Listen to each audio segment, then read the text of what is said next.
ناظرین، یہ فرانس سے معراج لڑاکا طیارے اور ایٹمی آبدوز کے 4 ارب ڈالر مالیت کے سودے اور کمیشن کی کہانی ہے جو آصف علی زرداری کو دن رات کھائے جا رہی تھی۔ آصف علی زرداری نے فرانسیسی وزیر اعظم سے بذریعہ بے نظیر بھٹو رابطہ کر کے اپنی کمیشن قبل از وقت مانگ لی تو فرانسیسی وزیر اعظم نے جواب دیا کہ ابھی تو پروجیکٹ پر کام جاری ہے اور فائنل پیمنٹ سے قبل ایسا کچھ بھی ممکن نہیں، لیکن زرداری نے اپنا اصرار جاری رکھا اور دھمکی دی کہ اس انکار کا انجام بے حد خطرناک ہوگا، اور پھر ایسا ہی ہوا۔ اب ہم آپ کو وہی کہانی سناتے ہیں۔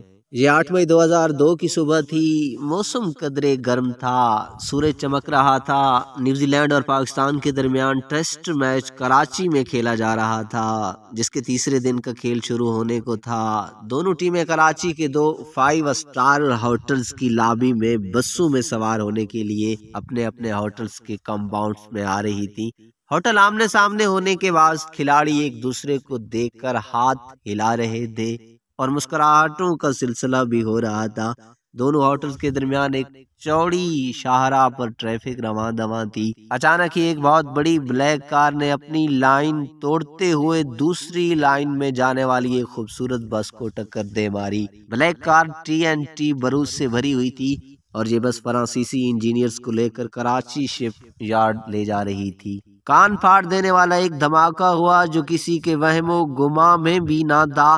دونوں کرکٹ ٹیموں کے کھلاڑی دور دور جا گرے اور ان کو چوٹیں بھی لگیں، لیکن اصل تباہی تو فرانسیسی انجینئرز کی ہوگی جن کی بس اس دھماکے سے مکمل تباہ ہو گئی۔ اس دھماکے میں 15 فرانسیسی انجینئر جان سے ہاتھ دھو بیٹھے اور 40 افراد زخمی ہو گئے۔ نیوزی لینڈ کی کرکٹ ٹیم فوری طور پر اپنے ملک روانہ ہو گئی۔ فرانسیسی انجینئرز کی بس دھماکے سے تباہ کرنا پاکستان میں خودکش دھماکوں کی ابتدا تھی۔ اس سے پہلے ایسے ہولناک دھماکے کی کوئی مثال نہیں ملتی۔ اس دہشت گردی کے واقعے نے انٹرنیشنل پلیٹ فارمز پر پاکستان کی پرامن شہرت کو داغدار کر ڈالا۔ ناظرین، اس کہانی کے بارے میں ایک کومنٹ ضرور دیجیے گا۔ ہاں، اگر ابھی تک آپ نے ہمارا چینل سبسکرائب نہیں کیا تو پلیز اس ویڈیو کو لائک اور چینل کو سبسکرائب کرنا نہ بھولیے گا۔